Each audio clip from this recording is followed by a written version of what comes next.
Colombia's Central Union of Workers says they are open to negotiate with the government. And to reach a written agreement, which Brazilians protest against police brutality a week after a deadly favela operation. And an Israeli airstrike destroys a tower block in Gaza City that houses media outlets including the Associated Press and Al Jazeera. Hello and welcome to teleSUR. I'm Jose Daniel Lopez in Quito, Ecuador, and this is from the South. The president of Colombia's Central Union of Workers, Francisco Maltés, has said the National Strike Committee is ready to begin negotiations with the government of President Iván Duque. Maltés' announcement comes following a meeting between representatives of the National Strike Committee, the United Nations, and the Episcopal Conference, who are seeking to negotiate with the government to end ongoing protests across the country. the National Strike Committee ratified its decision to begin the negotiation of the emergency list that we presented to the national government a year ago, and to reach a written agreement which allows us to improve the living conditions of Colombians. We are willing to meet when the government considers it necessary, and we believe that the first point of this new meeting should be the necessary guarantees to carry out social protests in Colombia, that the massacres cease, that the excessive use of force by the authorities cease, that the stigmatization cease, and of course, that the necessary investigations into the use of force be carried out, always respecting due process as provided for in the Constitution. Still in Colombia, state repression against demonstrators continue with violent incidents reported this Friday in the western city of Buga in Cauca department. Demonstrators were met with fierce repression by security forces that even attacked health organizations and human rights volunteers with tear gas. Social movements blocked the roads that connects Buga to the city of Cali to protest against Duque's government. Despite the systematic crackdown, human rights organizations continue in the streets collecting complaints and advocating for the right to protest and the safety of citizens. Figures from the NGO Temblores show that 362 people have been victims of physical violence perpetrated by security forces throughout the country. There are reports of at least 39 killings committed by security forces and 16 cases of sexual violence. More than 1,000 demonstrators have been detained and hundreds are reported missing. Meanwhile, in Colombia's capital, Bogota, police have used water cannon to crack down on peaceful demonstrators across the city. Nationwide demonstrations against the government of Iván Duque continue strong for 17 days, gaining strength despite police repression, as Colombians demand an end to human rights violations and call for a structural change in the country. A 17-year-old Colombian girl has said she was a victim of sexual assault by police officers in the western city of Popayán. The police officer told me that he wanted to lick me and wanted to rape me, that I put my pants down, and they did the same with another girl, and he came at me, and there was another man calling out for human rights, and he was beaten too. That is why he was saying the police discussed her. Once inside the station, they do something to you? No. Are you a minor? How old are you? 17. Colombian feminist organizations have held sit-ins in different cities of the country to denounce the act of sexual violence perpetrated by police officers under the cover of the national strike. Women's organizations have received over 2,000 complaints of police violence committed since the beginning of the national strike on April 28. To date, there have been at least 16 acts of sexual assault against women. The latest case was what we just mentioned a minute before, the 17-year-old girl who was arrested on Wednesday night by police officers in the city of Popayán, capital of the department of Cauca, while she was filming demonstrations. The minor was taken to a detention unit where she said she was subject to sexual abuse by several police officers. On Thursday, she was released and later found dead after allegedly committing suicide, according to a feminist collective, La Casa de la Mujer.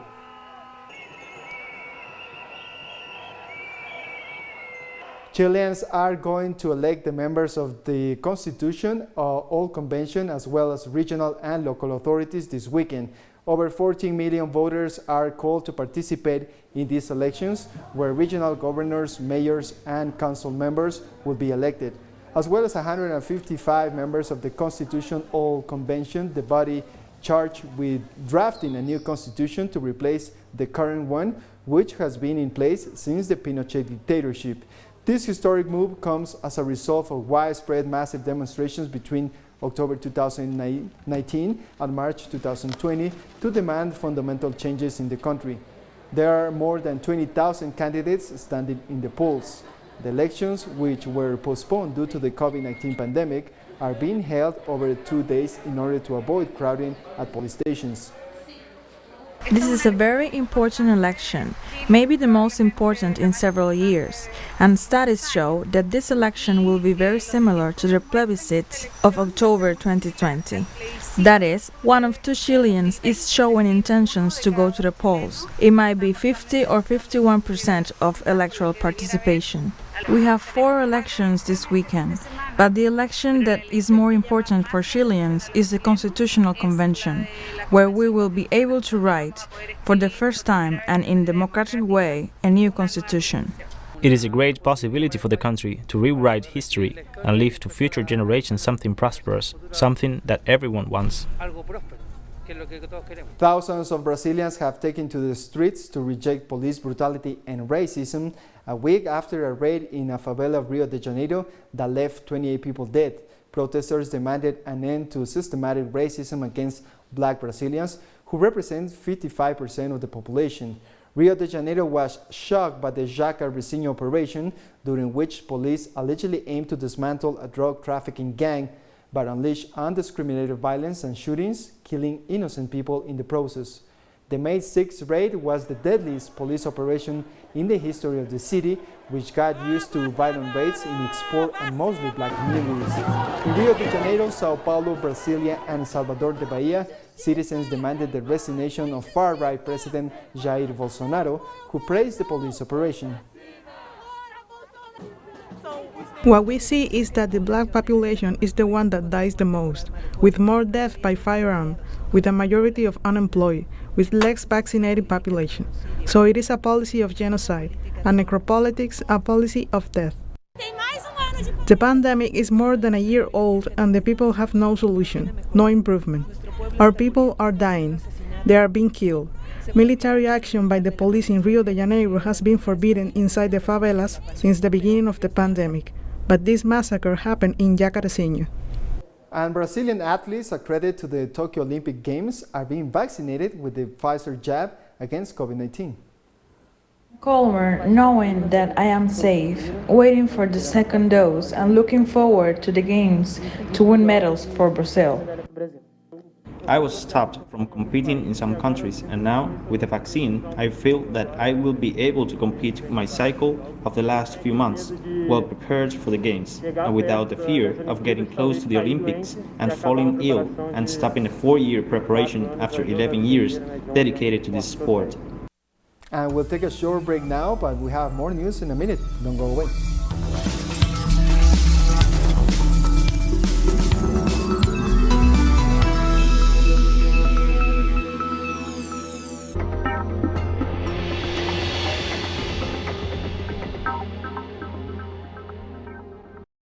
The life is full of moments. Moments of fight. Moments of hope. Moments that transcend. Moments that you can live in.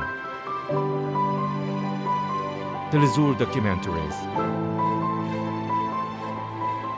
Sundays. Only on teleSUR. En un mundo en constante movimiento, todos los días se generan nuevos sucesos y es necesario conocerlos. Nos preguntamos, ¿qué hay detrás de cada acontecimiento? ¿Cuáles son las consecuencias y cómo nos afectan?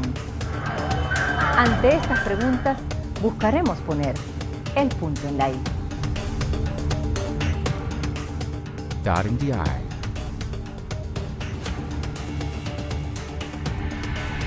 Saturday, only on teleSUR.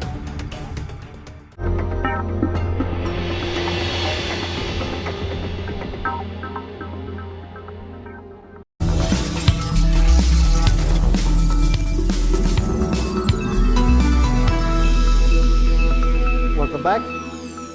Cuba continues to vaccinate its population against COVID-19 using two of its locally produced vaccine candidates, Abdala and Soberana Uno, which are in the final stage of the phase 3 clinical trials and has proven to be safe and effective. We are confident because Cuban medicine is guaranteed to be serious and not to expose us to the danger of a substance that was not already proven. It was decided to administer the Abdala vaccine to the population. It will be done in some municipalities with Abdala, in others with the Soberana vaccine, because we are in the process of validating our candidates. Argentine President Alberto Fernandez has met with the head of the International Monetary Fund, Kristalina Georgieva, in Rome as part of the fourth and last stop of his official European tour. President Fernandez said that both parties need to reach an agreement as quickly as possible on the renegotiation of the Argentina's debt without demanding greater impacts on the Argentine people already enduring hard times due to the pandemic. The president said that he will talk to German Chancellor Angela Merkel next week. The Argentine government is seeking to postpone this year's debt payments to the IMF because of the pandemic, since sources are limited and those available are relocated to purchase vaccines and strengthen the health system. Meeting. A very honest meeting where we spoke to each other very frankly, where we expressed our willingness to solve the problem of the Argentine debt. But as I always say, to find a solution that does not mean postponing the Argentine people who are still having a very bad time between the pandemic and an economy that we inherited, which is having trouble getting in order. In India, the COVID-19 outbreak continues to run rampant as the nation registered more than 4,000 COVID-19 related fatalities for a third consecutive day. Health authorities also reported a slight decrease in the number of daily infections at over 340,000. The country has now surpassed the 24 million cases, the second highest hit by the pandemic in the world after the United States. The situation is especially serious in India's rural areas, where infected people have little hope other than herbal remedies. More than 100 dead bodies have washed up on the banks of the river Ganges in recent days, in what experts have said shows the desperate situation for many poor families unable to pay for burials and cremations. Fears have been growing in the United Kingdom over a rise in coronavirus cases caused by a new variant first detected in India. The increase in cases has been reported in the northwest of England, where surge testing is currently underway to try to slow down the spread of the virus. The surge comes ahead of further easing of lockdown restrictions in England planned for Monday. On Friday, authorities say they will accelerate the administration of the second doses of coronavirus vaccines in response to a rise of the variant. People over the age of 50 will now receive their second COVID-19 shot after 8 weeks instead of 12 previously. The current vaccines are expected to be effective against the new Indian variant. China has now administered about 367 million vaccine doses against the coronavirus, the National Health Commission reported. On May 30th, 31 Chinese regions reported having administered more than 366,000 doses of vaccines. A chief respiratory disease specialist at the Chinese Academy of Engineering reported that so far 23% of the Chinese population has been vaccinated. By June, the country plans to have immunized 40% of its citizens and 70% by the end of the year. The Director General of the World Health Organization, Tedros Adhanom Ghebreyesus, warned on Friday that the COVID-19 pandemic second year is on track to be the deadliest.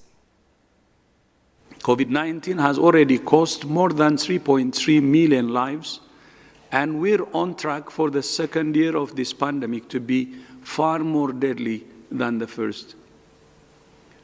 Saving lives and livelihoods with a combination of public health measures and vaccination, not one or the other, is the only way out of the pandemic. The WHO Director General also voiced outrage at the number of rich countries are now vaccinating children and teenagers, while poorer nations had barely begun vaccinating their health workers and most vulnerable groups. Instead of offering jabs to young and healthy people, Jesus called on countries to give their doses to the COVAX initiative to ensure that all countries receive equal amount of vaccines. Understand why some countries want to vaccinate their children and adolescents. But right now, I urge them to reconsider and to instead donate vaccines to COVAX. More stories coming up after the break. Stay with us.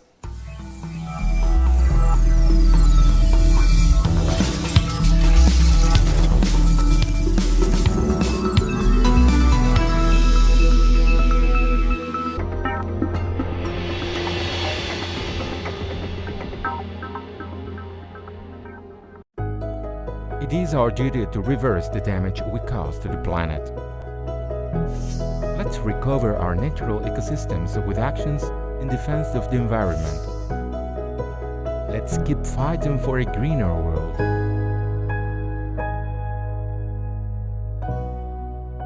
Wednesdays, only on teleSUR.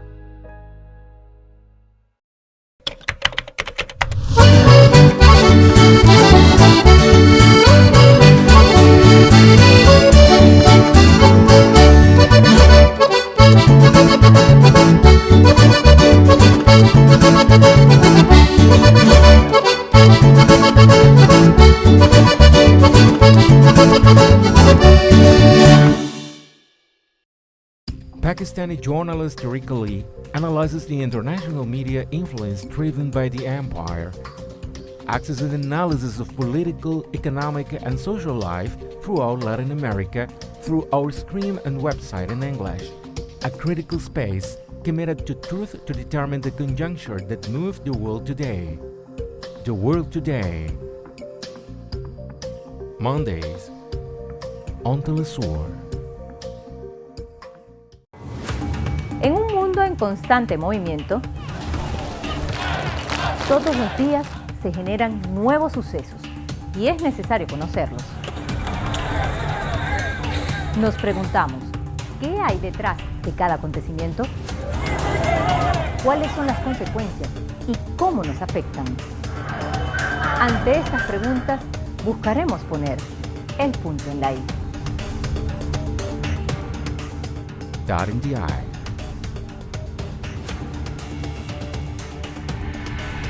Saturday, only on teleSUR.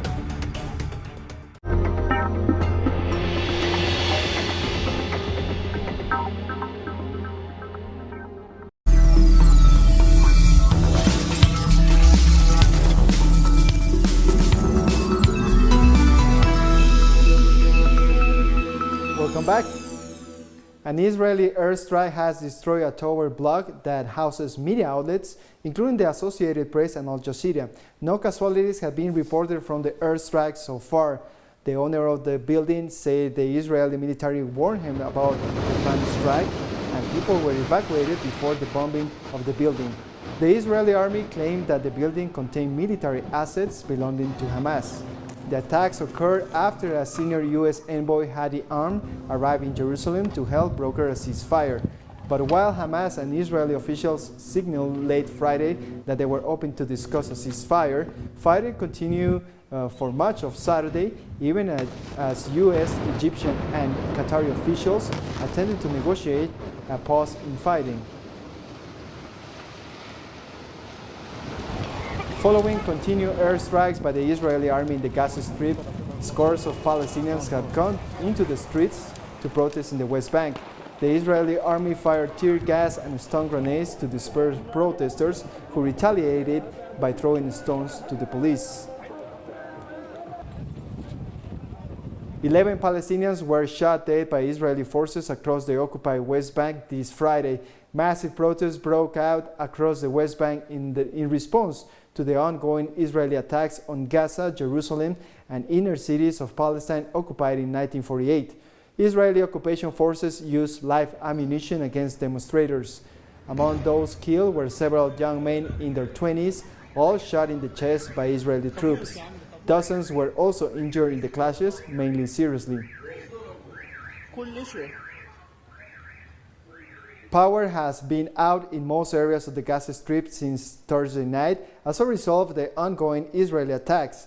All power lines that come from Israel in Gaza were cut off as a result of the ongoing bombardment, while the only power generating plant in the central Gaza Strip ran out of fuel, following Israel's shutdown of the only commercial border crossing with Gaza. The blackout in Gaza threatens to create a humanitarian disaster due to the imminent collapse of vital sectors, including health facilities, as well as water, sanitation, and other public services. The death toll in Gaza has now reached at least 177, including 31 children, and about 100 have been injured. The International Committee of the Red Cross has delivered medical aid to the Palestinian Ministry of Health in Gaza as attacks of the occupying Israeli regime continues. We are delivering this urgent medical shipment to the Ministry of Health in the Gaza Strip to meet its enormous need that result from the huge number of injured people as a result of the current violence. We renew our call in the International Committee to all parties that it is necessary to stop this dangerous escalation and respect the principles of international humanitarian law in protecting civilians and share them the burden of armed conflicts, especially in these times when the people of the Gaza Strip are supposed to spend in celebration of Eid al-Fitr instead of losing and injuring their family members. An entire Palestine family, including a pregnant mother, her husband, and 4 children, were killed by an Israeli airstrike late Thursday. Residents say the airstrikes came without warning. An Israeli warplane reduced the building they were living in to rubble. The owner of the building and his wife were also killed. The northeastern Gaza Strip came under heavy bombardment late Thursday and early Friday as Palestinian families fly to the neighborhoods on the outskirts of Gaza City. According to the United Nations Office for the Coordination of Humanitarian Affairs, Israeli airstrikes have destroyed or severely damaged more than 200 homes in the Gaza Strip, while 24 schools have been damaged. The Gaza Health Ministry said that the toll from the attacks has risen to 119, including 31 children and 19 women, and over 800 wounded. This Friday in Afghanistan, at least 12 people were killed and 15 more wounded in an explosion inside a mosque in Shakhtar Darga district north of Kabul. According to a statement released by the police, the blast occurred during Friday prayers, and among the dead was the leader of the mosque. Sources said a bomb was placed inside the building, but so far no group has claimed responsibility for the attack. It came a day after at least 9 people were killed in 2 blasts in Kunzdud and Kandahar provinces. The blast came as Afghan military forces and the Taliban are observing a 3-day ceasefire during the Eid festivities. At least 17 African asylum seekers drowned in a shipwreck off Tunisia while trying to cross to the Mediterranean from Libya to Italy, the Tunisian Red Crescent informed on Thursday. The Tunisian Coast Guard rescued 2 Nigerian women in waters of the southern city of Sasaris. Last month, at least 40 asylum seekers drowned off southern Tunisia in their bid to reach European shores. The United Nations have reported that at least 300 people have died crossing the central Mediterranean so far this year. Italy has called for solidarity from its European Union partners in managing increasing numbers of asylum seekers after more than 2,000 people landed on its shores in recent days. The issue of migration has returned to the top of the political agenda in Italy as the small island of Lampedusa received more than 2,200 asylum seekers from Tunisia and Libya last weekend. Interior Minister Luciana Lamorgese said that there must be structural changes the way the bloc manages migration with the activation of concrete and solidarity mechanisms, including emergency ones. Meanwhile, the authorities are moving people from Lampedusa to Sicily. And we come to the end of this news brief. You can find these and many other stories, as always, in our website at telesurenglish.net. And don't forget to join us on social media, Facebook, Twitter, and Instagram. For TeleSUR English, I'm Jose Daniel Lopez. Thank you for watching.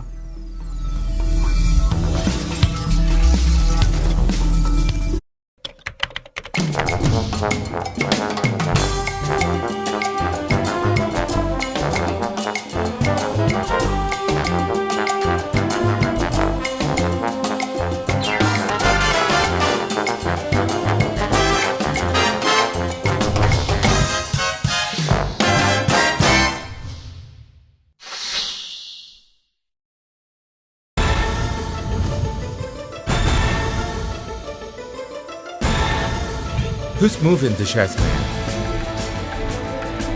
What interests motivate the actors behind each event? The board is deployed there. Critical Move investigates every event from Monday to Friday. Only on teleSUR. Pakistani journalist Tariq Ali analyzes the international media influence driven by the empire, acts as an analysis of political, economic, and social life throughout Latin America through our stream and website in English, a critical space committed to truth to determine the conjuncture that moved the world today. The World Today. Mondays on teleSUR. Innovation, science, the technological breakthrough and its influence in society. Viajeros del saber, el futuro está aquí. Atomy.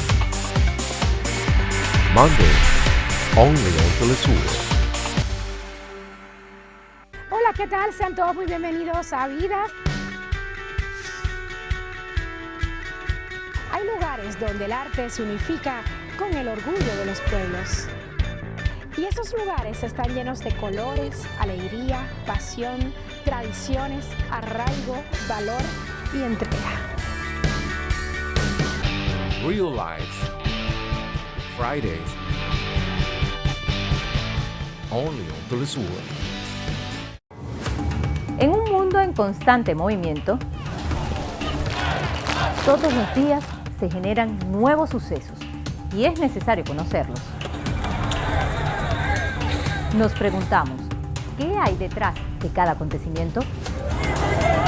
¿Cuáles son las consecuencias y cómo nos afectan? Ante estas preguntas,